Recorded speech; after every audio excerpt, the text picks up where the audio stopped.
Accountability for what you believe and repeat to others. By Danzel Monk Sr.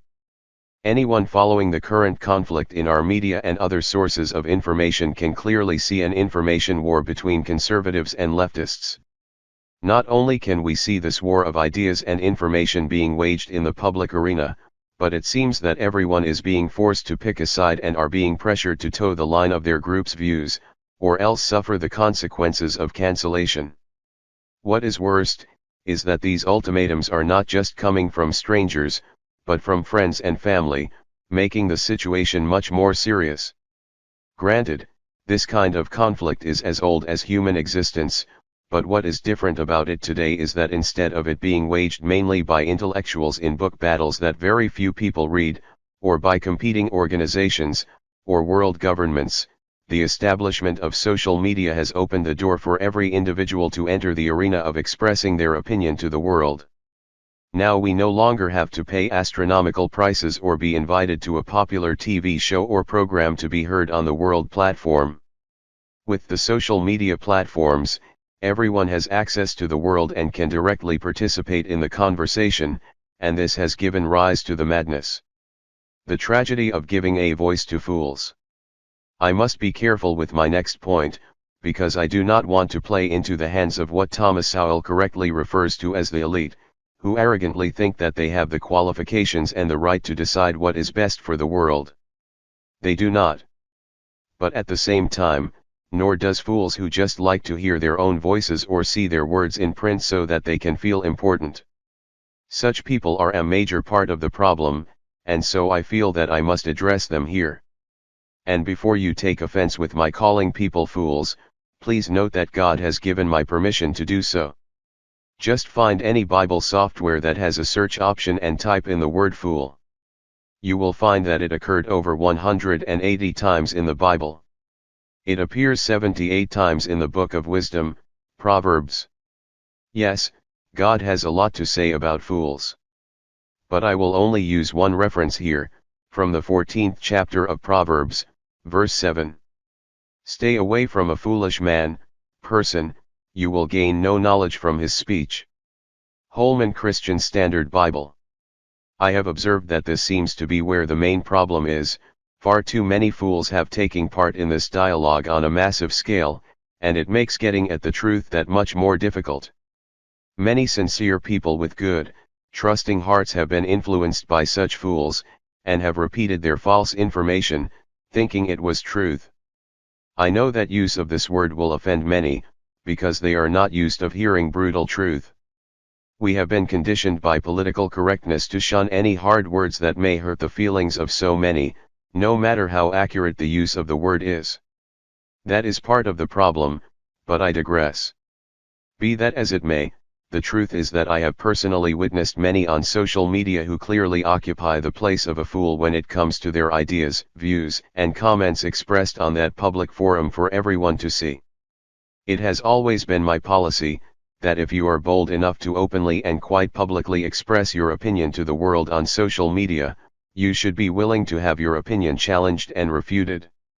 If you become offended by such challenges and cannot defend your publicly stated opinion, you are a foolish for making it publicly. And if you are offended by being called a fool for doing so, you are also childish. Mature adults are willing to own up to their errors. I might add that anyone who defends someone who is in error and condemns those who have challenged and refuted them, are foolish for doing so. Much can and should be said about this whole situation, but I will have to save that for another time. I just say this in passing because it has been something I have often experienced on social media when engaging people who insisted on posting their opinions on their page, and commenting on my page, but who were insulted by my reply and challenge and refutation. Rather than refute my rebuttal, they would rant, or accuse me or make accusations about the person we were discussing, but never provide an actual defense for their arguments. It is sad, but that is where we have come to. Far too many people now think that their opinion is sufficient, and there is no need for proof, evidence, or fact to enter the conversation. As Proverbs chapter 14 verse 7 says, when you encounter that kind of person, don't expect to learn from them. If knowledge is what you are seeking, avoid them. This brings me to my next point, because I don't want this article to be long. It certainly could be, as there are mountains of material that needs to be evaluated on this topic. My confession about the many on the left and many conservatives. I must confess that by not watching or reading enough of the left's material, and only viewing and reading what the conservatives said about the left, I began to get a distorted perspective of many on the left that was not accurate. I began to see key leftist teachers as totally or practically all deceptive in what they claimed. Because conservatives generally only point out what the left says and does that is wrong and rarely acknowledge what they say and do that is right. The same is true of the left, they often only focus on what the conservatives do and say that is wrong and rarely if ever mention or acknowledge what they say and do that is right. I admit that I myself have been guilty of this practice, but my reasons were and are not nefarious. I simply try to point out the wrong to help those who are not aware of it because they only access one side's views and blindly believe then. My reports are specific and not intended to cover all aspects of a target.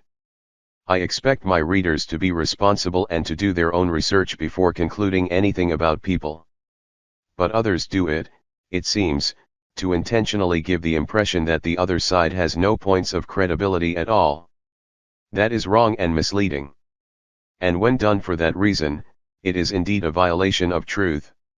I have seen these violations often in the commentaries of leftists like Roland Martin and conservatives like Laura Ingraham of Fox News. The question is, why do they do this? Because many on both sides do not seem to be interested in being balanced and totally honest when it comes to the other. The goal seems to be to discredit the other side so that people will not follow or even listen to the other side. This is not proper, righteous, or healthy for a person, a group, or a nation. And it certainly is not good for a Christian. Our obligation as Christians is to carefully examine all arguments and honestly evaluate them ourselves, not to allow someone else to tell us how to evaluate and perceive what someone has said.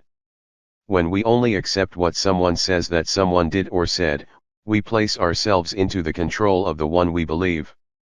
That is fine if what they say is totally accurate and fair, then we are well informed.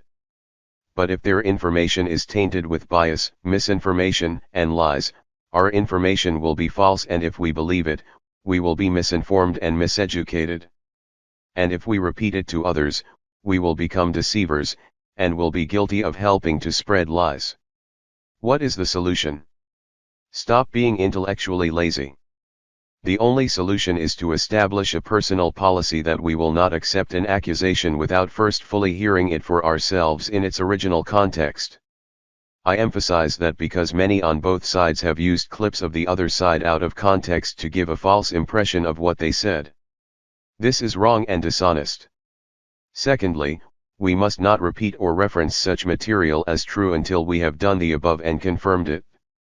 Relying on someone else's confirmation of its integrity is not sufficient. Why? Because if they are wrong or bias in their confirmation, that wrong bias will be passed on to you, and by repeating it you will pass it on to someone else. That is wrong, and it is propagating falsehood. In closing, I want you to look with me at a passage of Scripture.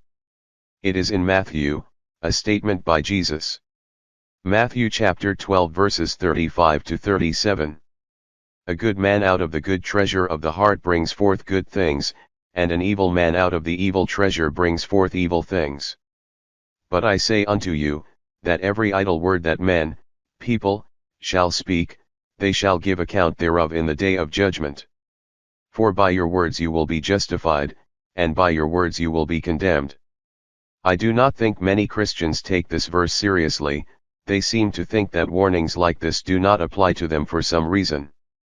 Either because they have never read it or have never been taught it, or because they really do not believe it.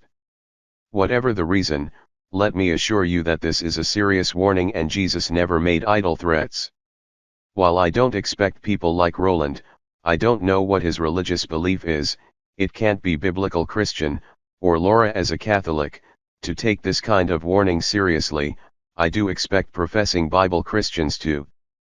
We as Christians will be held accountable by God for what we say and do, and that knowledge ought to make us extremely cautious about what we say and do. Unlike others who seem to take great offense to being challenged or corrected, I invite you to contact me whenever you see or hear me say something that is incorrect. I honestly appreciate such corrections as they help me to be more accurate and therefore helpful to others. This is the standard of a biblical Christian. God will allow no other kind.